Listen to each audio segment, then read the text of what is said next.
Perfecto. Instructores de Dios es el título del mensaje de hoy.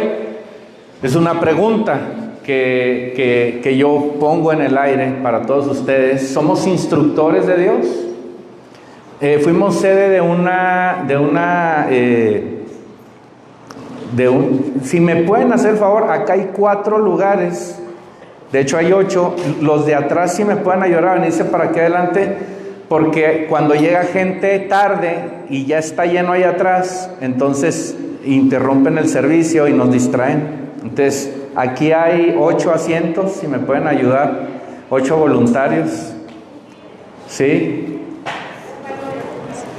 Y luego acá hay 3, bueno, no, es que acá ya como que no se ve tan bien, ¿verdad? No, está bien. Llegó temprano y luego lo pongo en el peor lugar, ¿no? Acá también hay otros, bueno, acá hay 3 lugares también, por si alguien se anima de allá atrás, porfa. 3 lugares acá.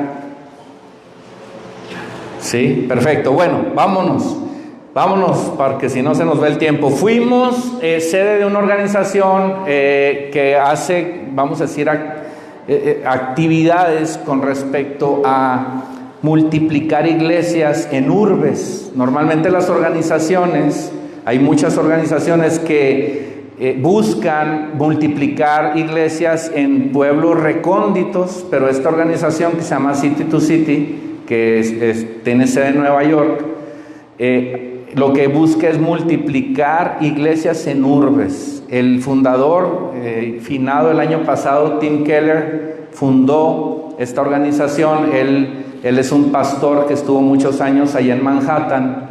Y en Manhattan, ahí en el centro de Nueva York, le decían, no se te ocurra poner una iglesia ahí porque la gente es erudita, la gente está muy estudiada, la gente tiene mucho dinero y pues según ellos no tienen necesidad de Dios, ¿verdad? Porque cuando tienes dinero, conocimiento, te va bien, entonces como que dices, no, yo no tengo necesidad de Dios. Y le decían mucho esto gente, pero él decide fundar una iglesia ahí en el corazón de Manhattan. Y fue tanto el éxito de esta iglesia que tuvo que abrir varias en Manhattan. Y no solamente tuvo que abrir varias en Manhattan, sino que abrían servicio tras servicio y la gente se amotinaba, porque no importa el nivel socioeconómico que tengamos, no importa si estamos muy estudiados, si tenemos doctorado o maestría o ganamos tantos miles de dólares al mes.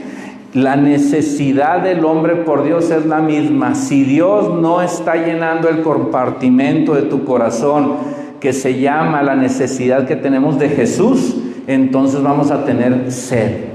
No importa si tienes mucho dinero o poco dinero, que tan bien o mal te vaya, la necesidad de Jesús está en nuestro corazón. Y cuando no encontramos esa verdad, vamos a tener sed. Y esa sed la vamos a estar buscando en muchas cosas. Aquí el problema es que no vamos a poder encontrar esa solución hasta que no encontremos quién encaja en ese compartimento del corazón. El único que puede encajar ahí para llenar tu sed, para saciar tu sed, se llama Jesús. Jesús es el camino, la verdad y la vida. Y fuimos sede entonces de esta organización. Aquí estuvimos alrededor de 45 pastores de todo el país. Y Dios está trabajando con nosotros con respecto a la visión que tenemos como iglesia. No queremos ser un gran corporativo, queremos colaborar con la iglesia y el plan de Dios. No queremos que Dios se adapte a nuestra visión, sino nosotros adaptarnos a la visión de Dios. Y ahí Dios nos está hablando en la colaboración. Y si bien como iglesia tenemos esa visión de 7 rocas o de 7 iglesias rocas, creo que la visión de 7 rocas es muy corta. La visión tiene que ver con ayudar a otras iglesias que no sean roca. Siempre y cuando sea el mensaje cristocéntrico, que Jesús esté en medio del mensaje. Si la iglesia es bautista, metodista, presbiteriana. Entonces, si vemos una iglesia en necesidad, Dios quiera que en algunos 2 años a lo mejor podamos empezar también a ayudarle a iglesias que no sean roca y decirles cómo te ayudo a revitalizarte o a fundar una iglesia. que no tenga necesariamente que depender de nosotros, porque no queremos ser egoístas. Queremos que Roca se adapte 100% a lo que Dios quiere hacer en la iglesia. Entonces, para todo esto se requieren recursos. El primer recurso que necesitamos para que la iglesia crezca es el Espíritu Santo, la presencia del Espíritu Santo en las iglesias. Eso es lo que se requiere. Si el Espíritu de Dios no está, pues nos convertimos en un club social, ¿verdad?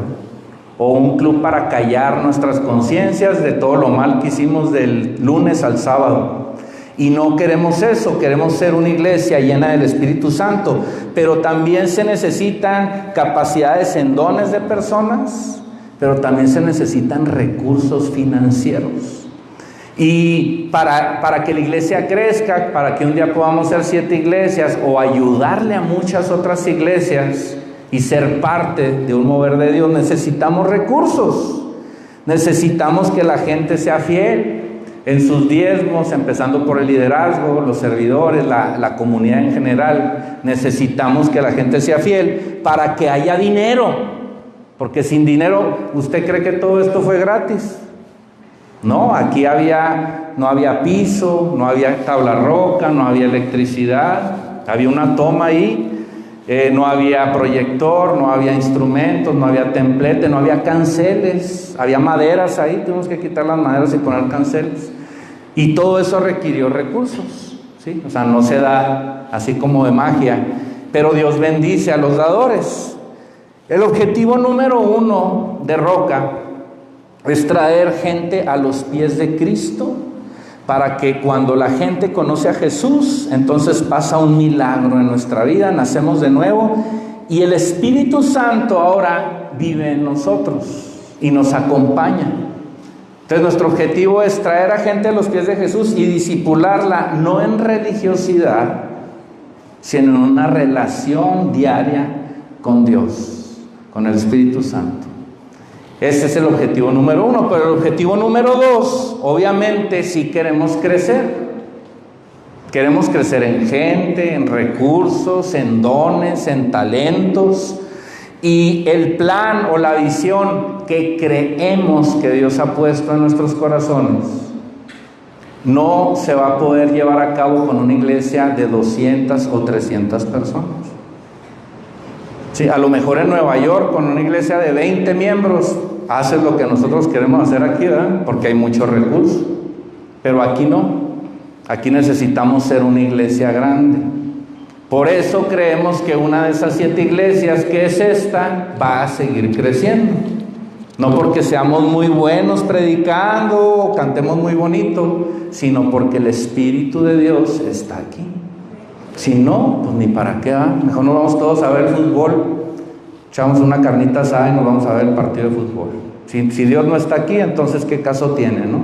El Espíritu de Dios tiene que estar aquí y ese es el requisito. El punto es que no nos vamos a aferrar a la visión que a lo mejor creemos que Dios nos dio, sino que vamos a adaptarnos a lo que Dios nos vaya confirmando. Como te decía, la visión de Roca son 7 iglesias, un desayunador industrial para darle comida a anexos, a varios orfanatos, a mucha gente que está en calle. Esa es una visión que se tiene. Ir a más anexos, ayudarle a más gente, pero sabemos que la comida no les va a solucionar mucho.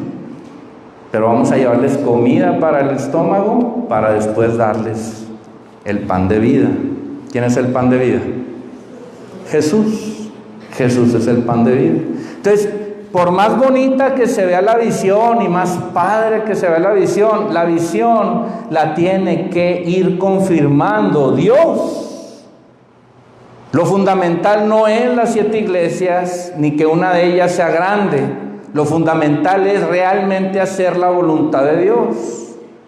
El ser sensibles como líderes, en mi caso, de todos los días estar buscando a Dios y escuchando lo que Él quiere guiarnos como iglesia y lo que gente alrededor me diga. Yo no voy a hacerle primero caso a la gente, yo primero voy a hacerle caso a Dios y lo que me diga la gente lo voy a poner en oración. sobre todo lo que los mentores o los pastores que yo pueda tener, yo voy a poner eso en oración y ahí Dios también nos va a hablar.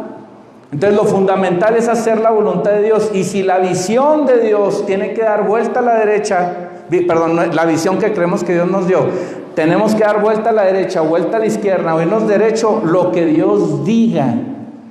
Y si la visión es que nos quedemos con 400 personas como iglesia, está bien, pero que sea la voluntad de Dios, que sea la visión de Dios. No podemos darle órdenes, no podemos instruir a Dios, podemos decirle: Dios, estas son las instrucciones, mira, así, así, así. Eso no lo podemos hacer, porque son sus caminos, no son nuestros caminos. Él va adelante, nosotros vamos atrás. El rumbo lo marca Él. Él es el que te trajo aquí. No te traje yo, ni te trajo mi esposa, ni te trajo los líderes. Dios te habló por medio de gente. Dios te habló a lo mejor por medio de un espectacular. Dios te habló a lo mejor a través de redes sociales. Pero ni las redes sociales, ni el espectacular, ni mis palabras, ni las palabras de ninguno de nosotros nos trajo aquí. El que nos trajo aquí tiene un nombre, se llama Espíritu Santo. Tú estás aquí porque el Espíritu Santo te trajo aquí. Entonces, nosotros hacemos nuestra chamba, pero el dueño del changarro es Dios. Y en el momento en el que yo me desvíe, créeme, y te lo he dicho muchas veces, Dios me va a quitar de aquí. Y Dios va a levantar a alguien más. Entonces tenemos que ser muy cuidadosos. Tenemos que ser muy temerosos de que aquí el que marca el paso es Dios, y tenemos que buscar a Dios para que así sea. Entonces, por más que yo pueda decir soy el capitán del barco, soy un empleado más, y las ovejas no son mías, las ovejas son de Jesús. Yo aquí a lo mejor te doy un mensaje, si me hablas a lo mejor te puedo dar una consejería, pero el pastor se llama Jesucristo. Él es el pastor, Dios va al mando, Dios marca el rumbo, Dios tiene el control, Dios tiene la autoridad, y Dios dicta la jurisprudencia. ¿Qué es la jurisprudencia?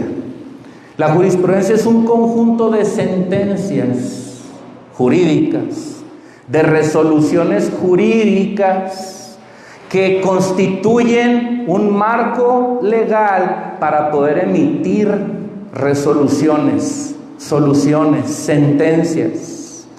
Es un marco de antecedentes de casos que ya pasaron, en los cuales si hoy me llega un caso similar, puedo voltear al pasado y ver cómo se solucionó ese caso, y de ahí agarro un antecedente para emitir mi veredicto como juez.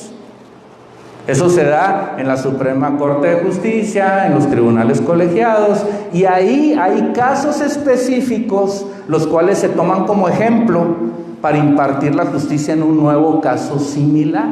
Eso es la jurisprudencia. El papá y la mamá tienen autoridad en su casa, el papá y la mamá ponen cierta ley, donde se ponen reglas, donde se ponen límites, donde se ponen normas. Y ese hogar, ese entorno donde tú vives en tu casa, donde papá y mamá mandan, entonces los hijos saben cuáles son los límites, cuáles son las reglas, las normas, y si no se siguen esos límites, entonces hay consecuencias. Hay consecuencias, hay resoluciones, hay castigos, hay disciplina. Y la jurisprudencia se aplica en la casa. Yo sí castigo a Andrés, porque Andrés a lo mejor vio 1 hora más de pantalla de la regla que tenemos en la casa, entonces yo voy a tener que castigar a Andrés. Y lo voy a dejar 2, 3, 4 días sin pantalla, porque esa es la regla que Cindy y yo pusimos. Así que tenemos un antecedente ahí. Si Victoria, de pronto, una semana después, sabemos que también se pasó 1 hora en la pantalla, yo tengo que aplicarle a Victoria la misma resolución que le apliqué a Andrés. La voy a tener que quitar la pantalla también 4 días. ¿Por qué? Porque ya hay una jurisprudencia, ya hay un marco de referencia que a mí me sirve para poder emitir una resolución, un juicio, una disciplina. De eso se trata la jurisprudencia. La jurisprudencia de Dios tiene que ver con una resolución categórica, con una sentencia que Dios ha dictaminado, una resolución, una manera en la cual Dios interpreta su misma ley, que tiene que ver con salvación. Salvación.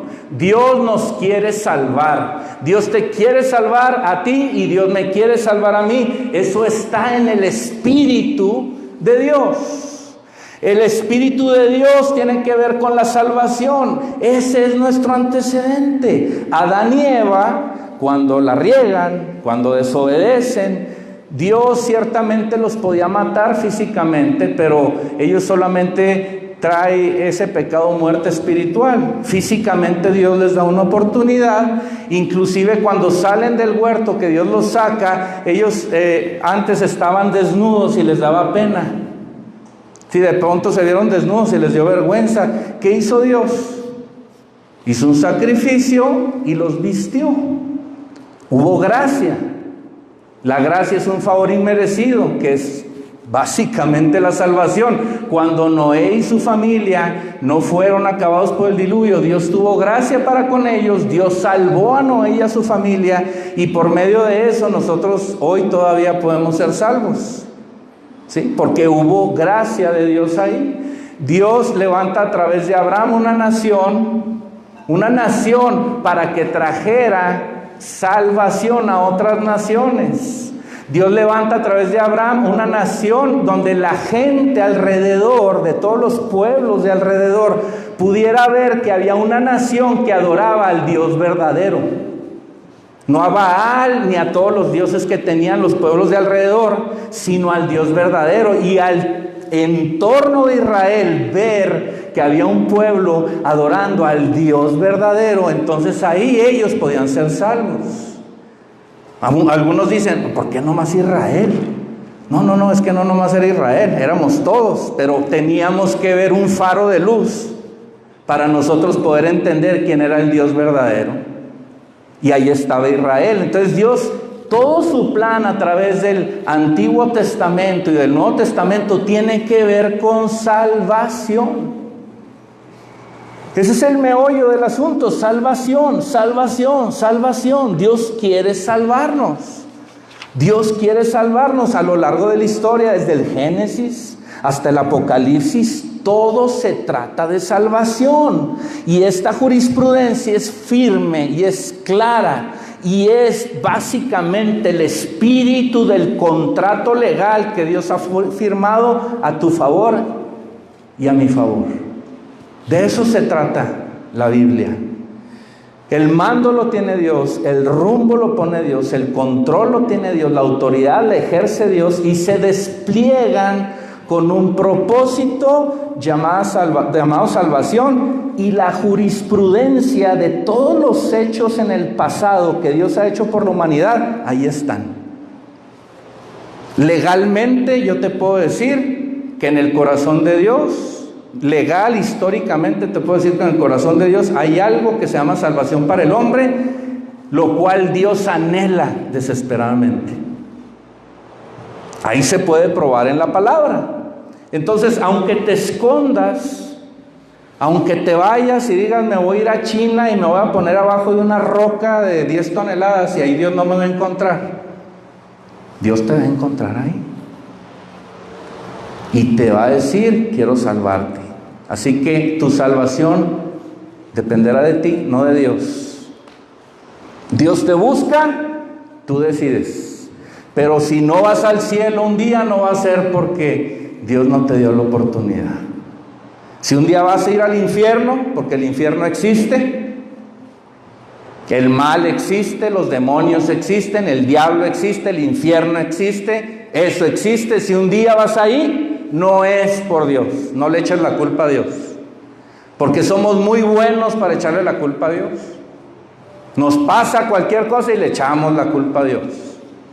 Entonces Dios definitivamente nos ha probado legal, históricamente, que Él quiere salvarnos. Desde la existencia de Adán y Eva hasta el día de hoy, ese es el propósito de Dios y ahí está la jurisprudencia. El objetivo de Roca debe de ser claro, muy claro. No queremos ser un club social. No queremos ser un lugar donde venimos a callar nuestras conciencias para sentirnos un poco mejor. No queremos ser un lugar para presumir santidad, porque aquí todos somos igual de pecadores. Al menos yo aquí no me he encontrado ningún santo, No sé tú. Aquí somos puros pecadores todos, de todos tipos, colores y sabores, pero Cristo nos limpia. Debemos ser un lugar como iglesia donde hay salvación y se entiende. Vamos a seguir las instrucciones de Dios, no darle instrucciones a Dios. No vamos a poner a Dios en una caja y decirle, Dios, hasta aquí te puedes mover. Él es el rey, Él es el jefe, Él es el CEO, Él es la autoridad y el objetivo primario no es Roca por 7. El objetivo primario tampoco es ayudarle a 50 iglesias que no sean Roca. El objetivo primario es ir atrás de Dios porque Él va adelante. Él es la autoridad, Él es el que nos guía. Así que Dios por delante, nosotros atrás. Y cuando eso pasa, cuando tú te pones atrás y Dios va delante de ti, entonces ahí se pone buena la cosa. Ahí los enemigos retroceden, ahí el carácter te empieza a cambiar, ahí lo enojón y lo iracundo se te empieza a quitar, ahí el carácter es transformado y comienzas a ver bendición en tu vida. En la Biblia hay un nombre que casi no se menciona en la Biblia, es Asaf. Asaf era un hombre que designó el rey David para que adorara a Dios en el tabernáculo. Era un levita, era un hombre dotado de espiritualidad, tenía un don musical, pero también tenía un don profético.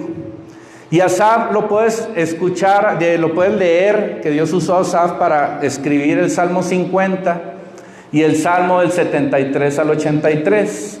Y en uno de esos salmos hay una revelación muy bonita que Dios le da a Asaf, unos 500 años después de un suceso, ahí en el Salmo 77. En los últimos versículos, como cuando ya estás cansado de leer la Biblia y ya dices, ya voy a acabar el 77. Y ya los últimos 2 versículos los lees así rápido y se te fue la revelación. Bueno, ahí en el 77, en los últimos versículos del capítulo, podemos ver algo sumamente importante y revelador. ¿Me lo pueden poner? Salmo 77, 19 y 20. Reina Valera contemporánea. Muy bien. Te abriste paso en el mar y atravesaste las muchas aguas, aunque nadie vio jamás tus pisadas, y por medio de Moisés y de Aarón guiaste a tu pueblo como un rebaño. Fíjate, te abriste paso en el mar y atravesaste las muchas aguas, aunque nadie vio jamás tus pisadas. Y por medio de Moisés y de Aarón guiaste a tu pueblo como un rebaño. Después de esta palabra se escribió hace aproximadamente 3000 años. Y hoy Dios nos la da como iglesia.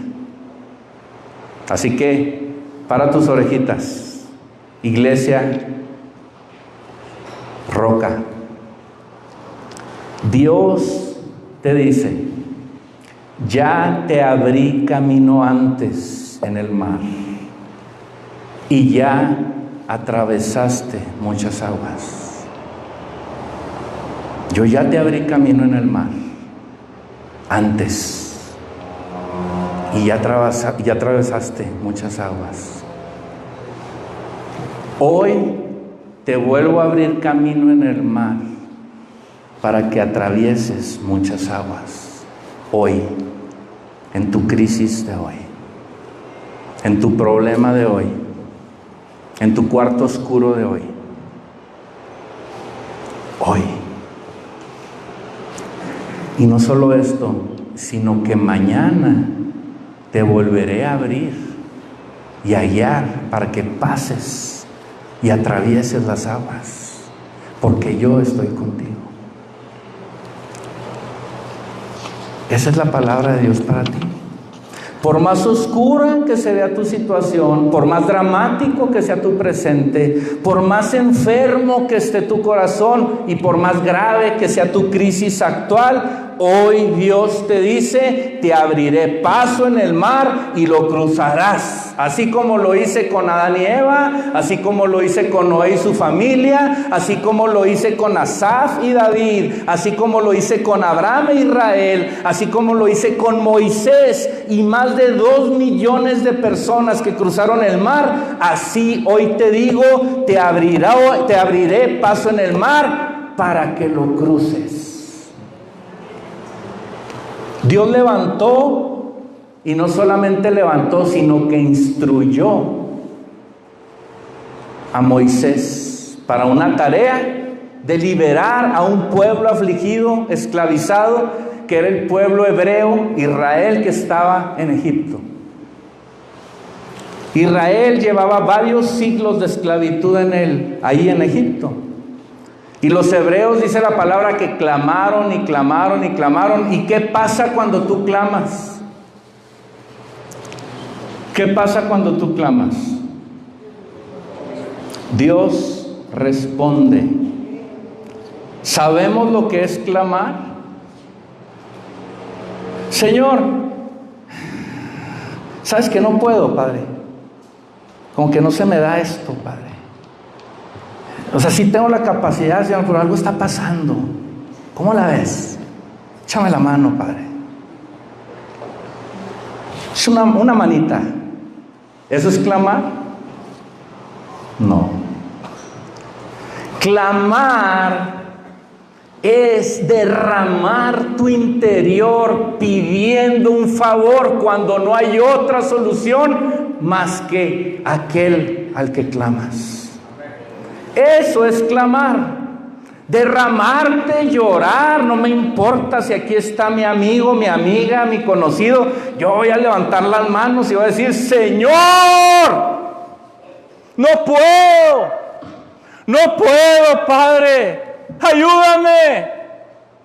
Tú eres mi única salida, Padre. Me han dicho de ti tantas veces y no he creído. Hoy decido creerte, Padre. Ayúdame. Sálvame. Ya no puedo, Señor. Me doy por vencido, Padre. Eso es clamar.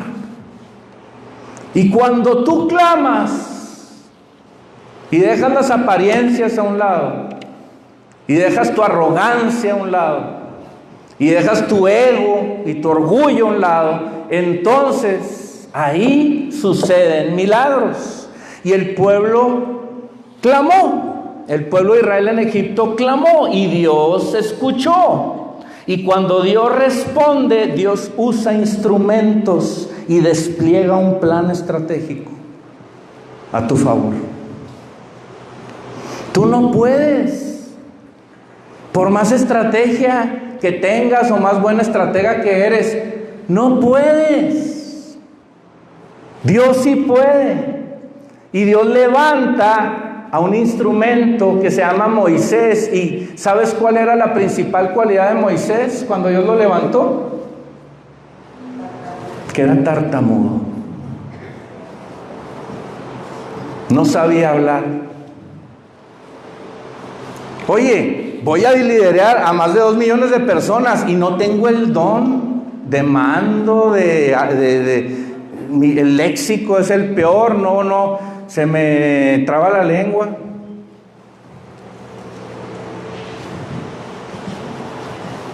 A mí se me lengua la traba cada rato, pero Dios tiene gracia. Y Dios levanta a Moisés y le pone a una ayuda idónea que se llama Aarón para que el pueblo sea liberado. Y Dios le da instrucciones específicas a Moisés, no al revés. Dios le da instrucciones a Moisés, no Moisés a Dios.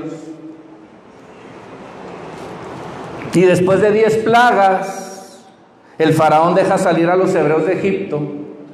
Y después de eso, el faraón se arrepiente y los persigue, porque el mismo Dios endureció el corazón del faraón. Y ahí en Éxodo 14, del 5 al 7, si me lo pueden poner, dice: y cuando el rey de Egipto recibió la noticia de que los israelitas huían, su corazón y el de sus siervos se volvió contra ellos y dijeron: ¿cómo hemos podido permitir esto de que Israel se vaya y deje de servirnos? Enseguida el faraón unció su carro y echó mano de su pueblo, tomó 600 de sus mejores carros de combate y todos los carros de Egipto con sus respectivos capitanes. Imagínate la escena. Hay más de 2 millones de hebreos con el mar enfrente, ya no había para dónde irse y con un ejército egipcio atrás. Era el ejército más poderoso del mundo. Traes a todos los niños y mujeres. Imagínate que tuvieras allá tu familia, que estuvieran ahí tus hijos, tu esposa. ¿Cómo te sentirías? Me viene persiguiendo el faraón, el rey de Egipto, con toda la gente, y no tengo a dónde avanzar porque está el mar enfrente. Hoy hay millones de personas a la orilla del mar sin ninguna esperanza. Ahí afuera, si levantamos ahorita las persianas, tú vas a ver una ciudad donde Querétaro, con la ciudad, el área metropolitana y sus alrededores, somos aproximadamente 2 millones de personas. Inclúyele San Juan del Río si quieres, pero más o menos seremos unos 2 millones de personas aquí alrededor. Y muchas de estas personas están afligidas porque sienten que un ejército viene atrás de ellas, porque sienten que el mar está enfrente y si se meten al mar se van a ahogar y se van a morir. Gente con depresión, gente con ansiedad, gente con pecados ocultos, con ira, con celos que no se pueden aguantar ni ellos mismos.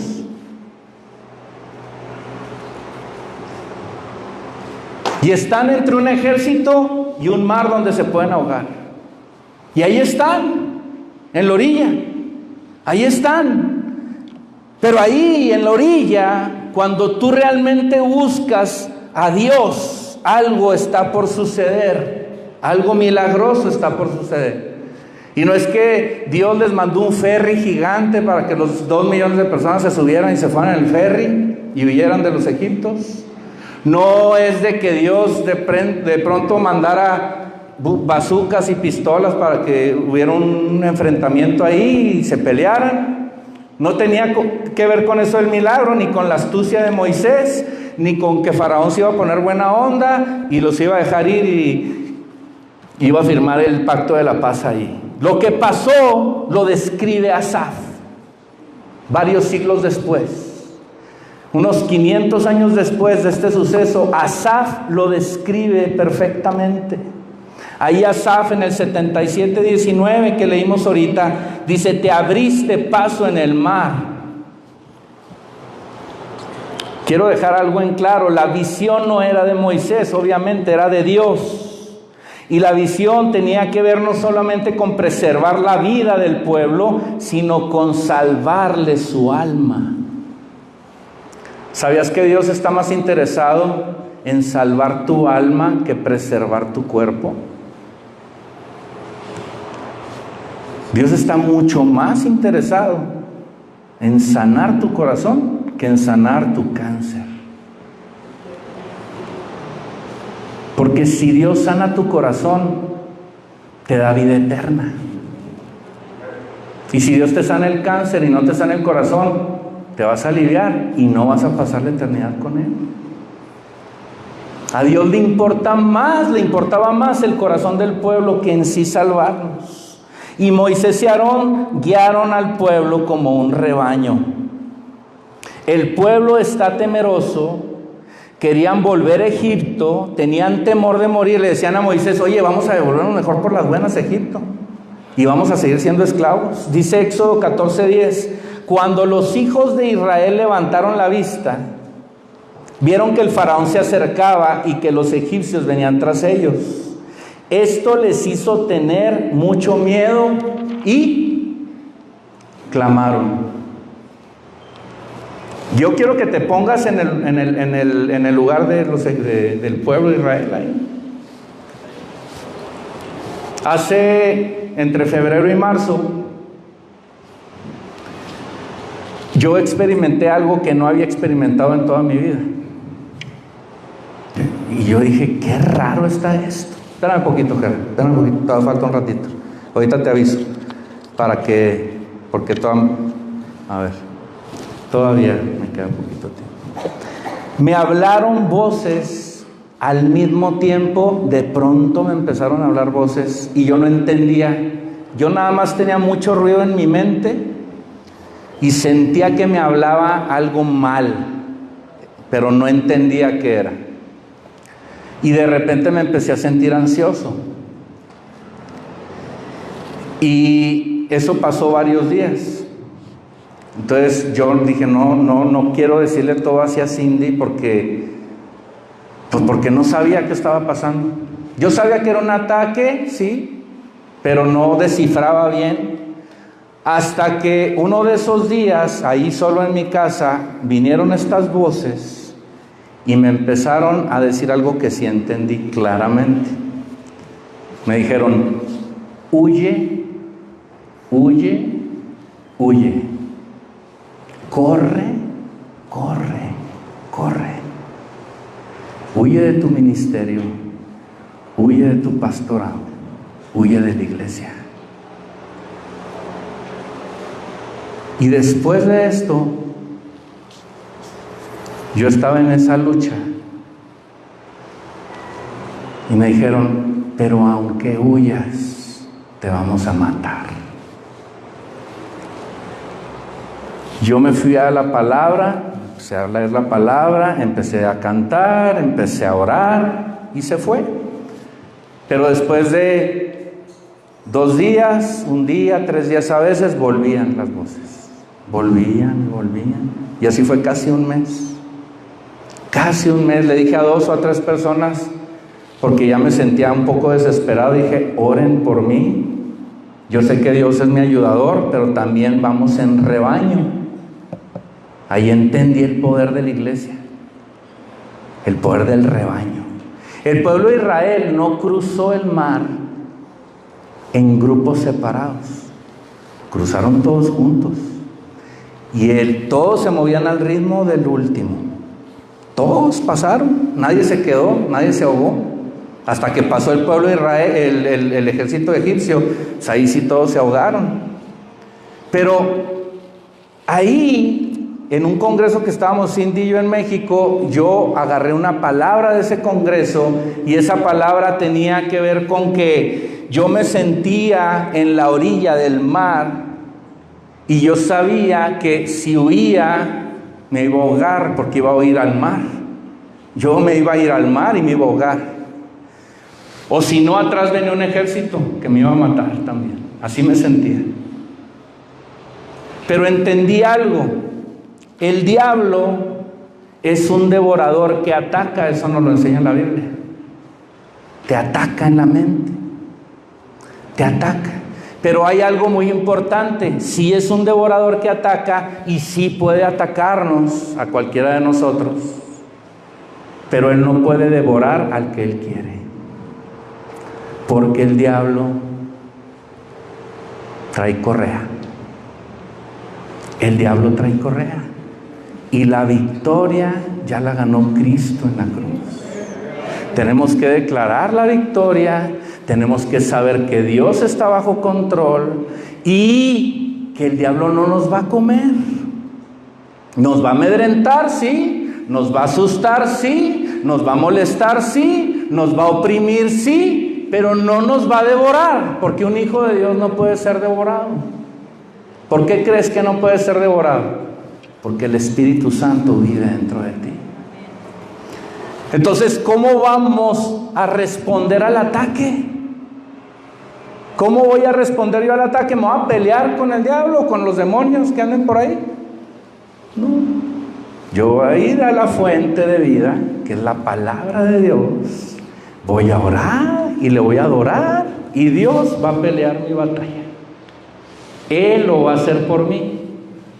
Él lo va a hacer por mí. ¿Usted cree que los israelitas le soplaron todos al mar para que se abriera? No, nadie le sopló al mar. Fue Dios, fue Dios.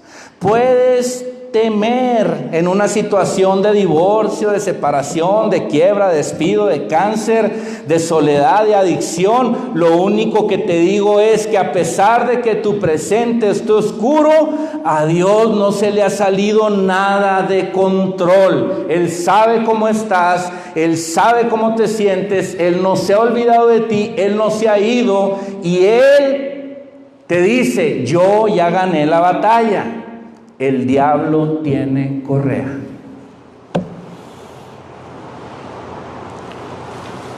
La jurisprudencia de Dios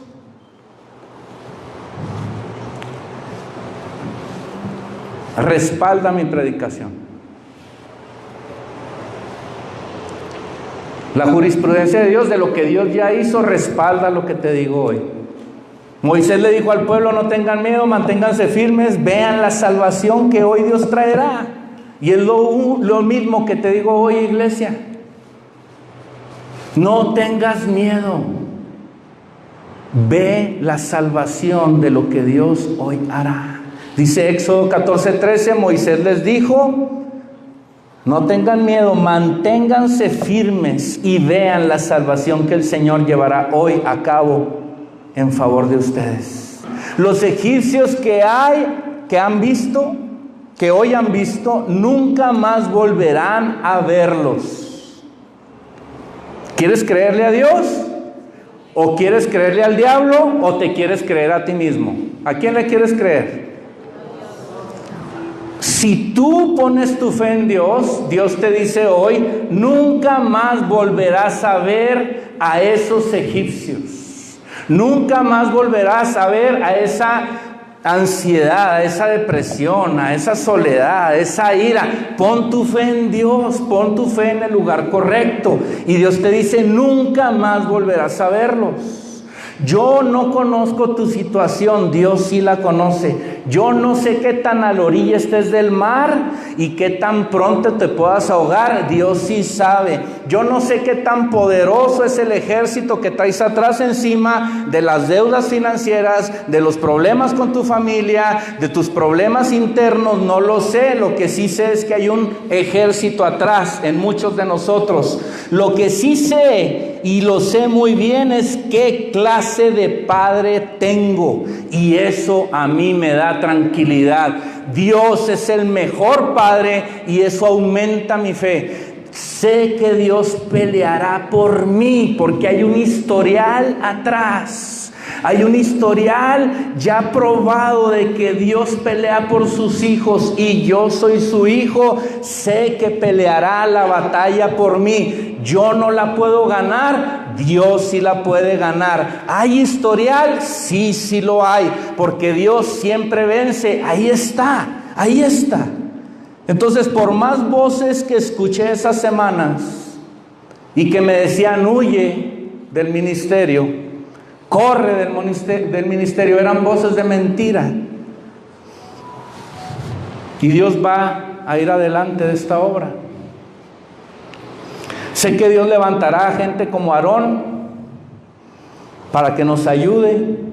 Y yo sé que no iré solo en el ministerio. Y sé que aunque yo sea tartamudo, porque a mí quíteme el Espíritu Santo y yo soy tartamudo, no sé hablar en público. Soy tartamudo, soy ignorante, soy débil, no apto, pero en Él soy fuerte. En Él sí soy fuerte. Y las 7 iglesias de Roca no es lo primario. Lo primario es que Dios vaya por delante y que nunca le demos instrucciones nosotros a Dios, que Él nos las dé a nosotros. Él va al mando, Él marca el rumbo, Él tiene el control y la autoridad, y Dios dicta la jurisprudencia, ya la dictó. Y la sentencia se basa en un caso primordial, específico, poderoso, y es que Cristo ya pagó por tus pecados, es que Cristo ya clavó tus pecados en la cruz, es que la sentencia que tenías de muerte ya ha sido cancelada y hoy puedes ser libre del pecado en el nombre de Jesús. ¿Por qué? Porque el marco jurídico es uno de salvación, porque la jurisprudencia de Dios así lo dice. Dios es soberano, Dios tiene autoridad. Tu castigo era la muerte, pero te dio gracia, un favor inmerecido, porque Dios siempre te buscará salvar. Hoy, mañana y siempre usará iglesias como esta para que haya salvación. Y Dios irá delante de nosotros. Y cuando vaya delante de nosotros, ¿cuál crees que será el lema? Salvación, salvación, salvación. Vida eterna, vida eterna, vida eterna. La gente vendrá a la iglesia porque no tiene salida. No hay esperanza en sus vidas. La gente estará a un lado de la orilla del mar,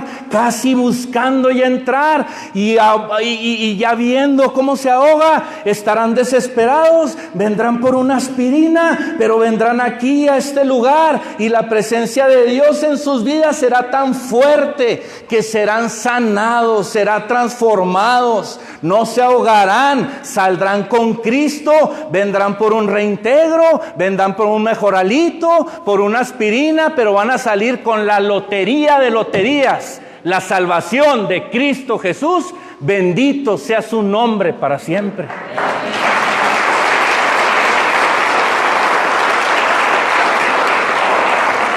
Y por más oscura que sea tu situación y dramático que sea tu presente, por más enfermo que esté tu corazón y por más fuerte y grave que sea tu crisis, como Asaf dijo, te abriré paso en el mar y atravesarás las muchas aguas, dice el Señor. Dios pondrá en tu corazón un Moisés, un Aarón, que te guiarán en rebaño, juntos. No irás solo, irás con la iglesia, pero sobre todo irás con el poder del Espíritu Santo que vive en ti. Y aquí lo principal es que Dios va a ir por delante.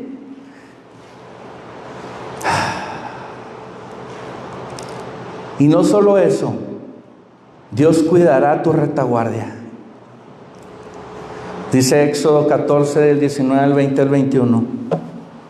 El ángel de Dios que precedía al campamento de Israel se apartó de ellos y se puso en la retaguardia. Asimismo, la columna de nube que los precedía se apartó y fue a ponerse a sus espaldas, entre el ejército egipcio y el campamento de Israel. Para los egipcios esta era una nube tenebrosa, pero a Israel lo alumbraba de noche.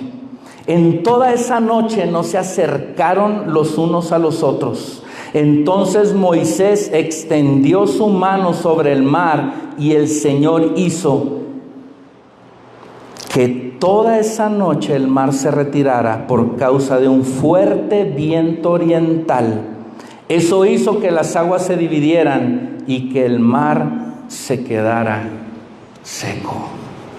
Ahora sí, Jera, gracias.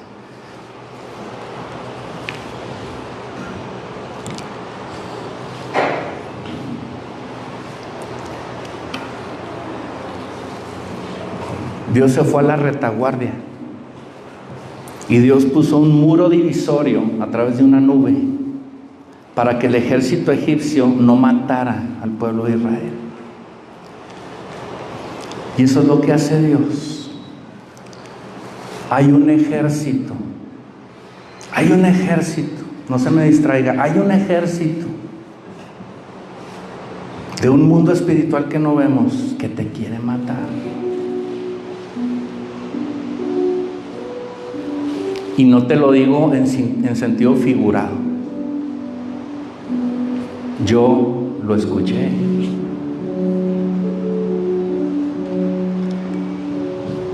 Por muchos rumbos y blancos hay un ejército que te quiere hacer daño y es un mundo oscuro.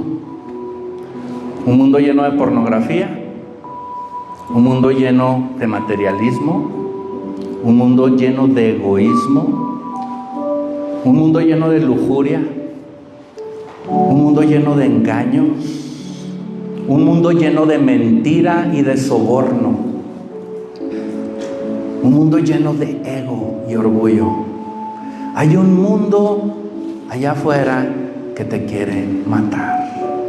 Y va a hacer todo lo que pueda el mundo, los demonios y el enemigo para alejarte de Dios. Y para que no te comprometas con Jesús. Hay una oposición. Hay una guerra por tu corazón. Tú eres objeto de que fuerzas del bien y del mal estén chocando, porque así Dios lo permitió, por tu corazón, porque Dios no te va a llevar con Él por la eternidad a fuerzas. Él necesita que tú doblegues tu vida a Él para poderte llevar con Él.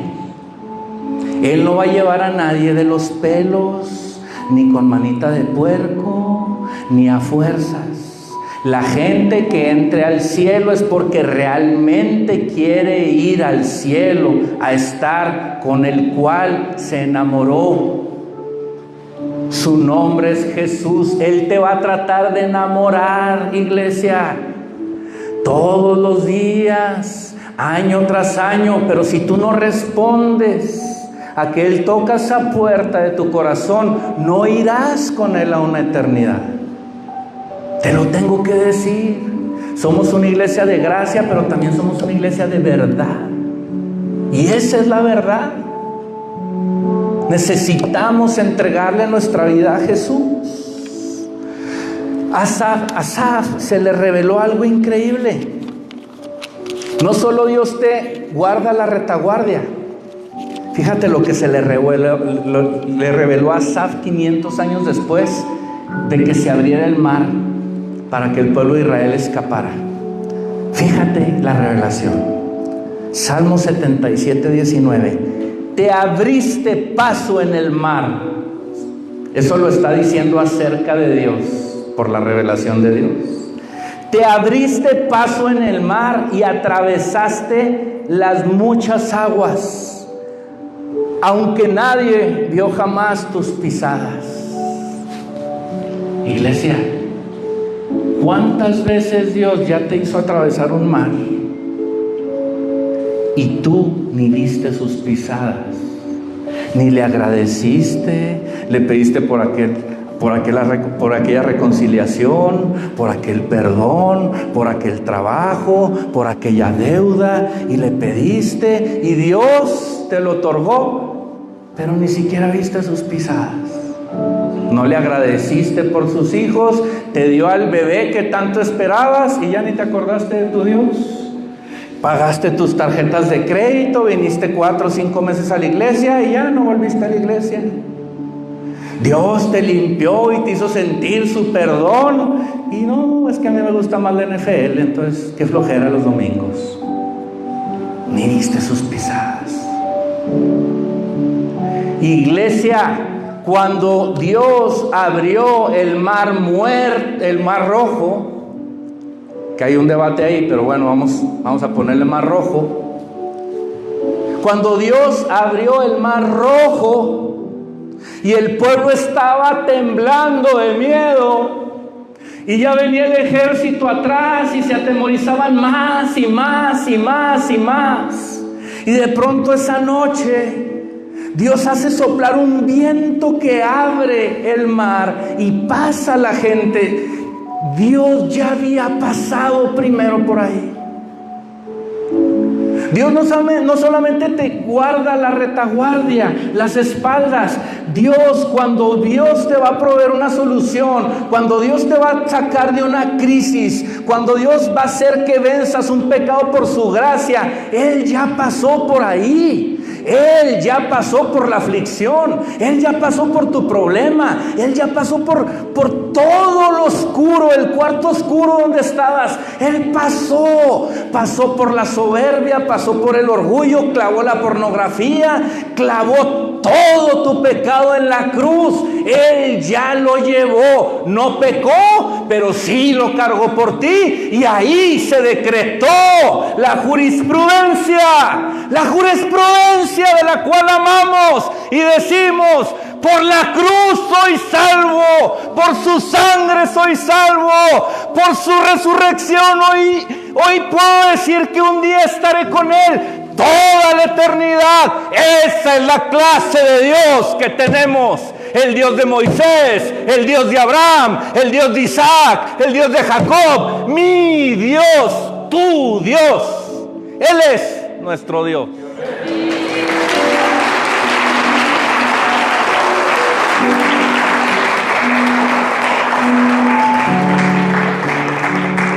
La pregunta es, ¿en verdad queremos dar instrucciones a Dios? ¿O mejor le dejamos el changarro a Él?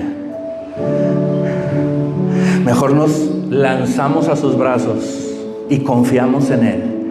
¿O de verdad queremos seguir luchando porque Dios se acomode a nuestra agenda? ¿Porque Dios haga las cosas a nuestra manera? ¿Porque Dios actúe como a mí se me antoja? ¿Queremos ser que Dios sea nuestro fan y que nos ponga likes? ¿O realmente queremos ser seguidores de Jesús? Recuerda, cuando tú le pidas algo a Dios, recuerda, todas las respuestas de Dios giran a algo que apunta a su jurisprudencia: salvación. Si tú ya eres salvo, está tu vecino, está tu amigo, está tu familiar, está tu compañero del trabajo, de la escuela, ahí. O sea, Dios está más interesado en salvar a tus prójimos que en darte un nuevo carro o un nuevo coche o una nueva casa. Esas son añadiduras. Y qué padre que Dios te dé 2 casas o 4 o 20. Qué padre, son añadiduras, pero eso no es lo importante. Lo importante es que hay gente a tu alrededor que se va a quedar en la orilla del mar. Tú vas a cruzar por el mar Rojo, te vas a salvar y ellos van a ir con el ejército egipcio y ahí se los van a acabar o se van a terminar ahogando en el mar.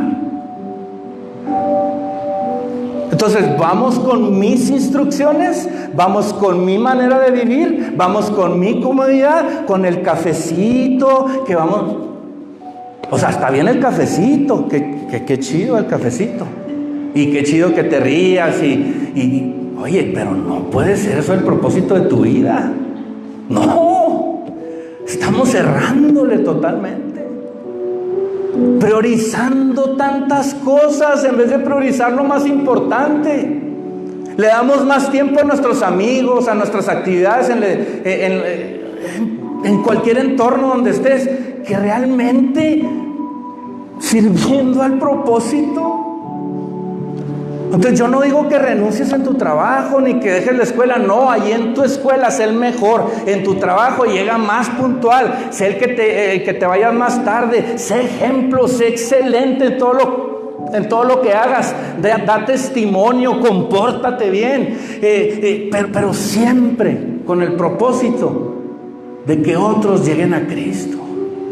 No a la iglesia. Mándalos a cualquier iglesia. Nada más que sea el Señor.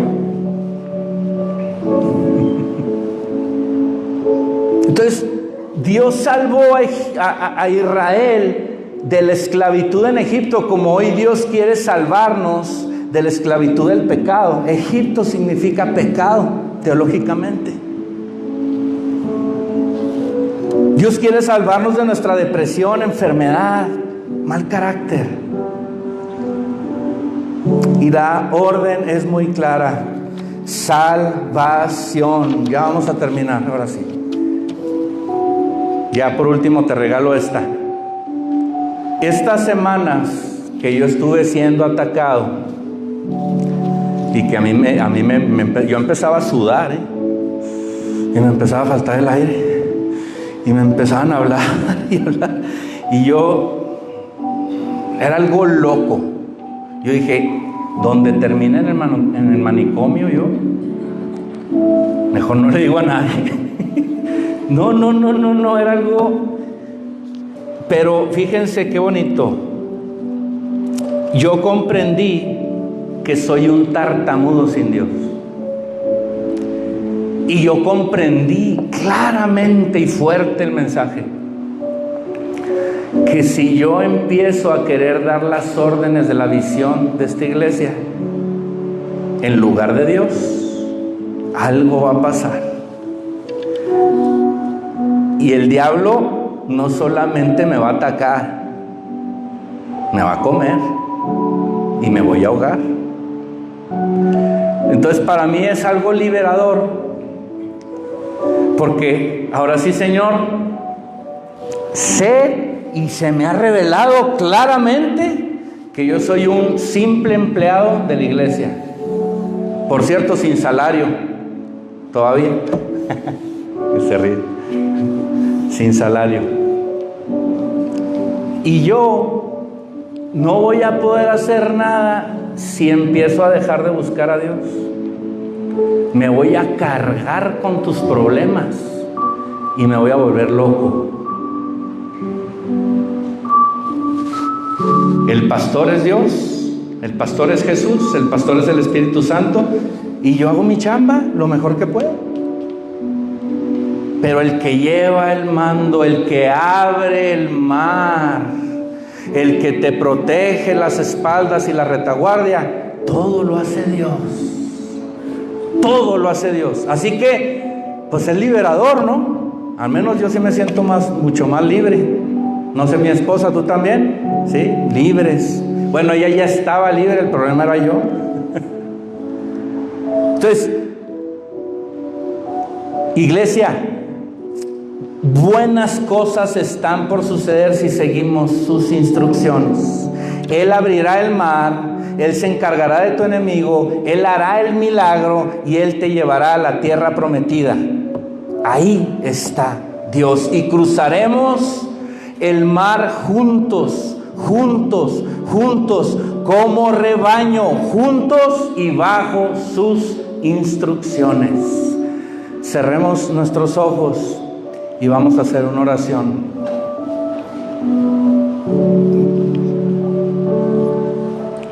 Señor Dios, hoy te entregamos todo y confiamos, Señor, en que tú nos proteges, en que tú abres camino donde no lo hay.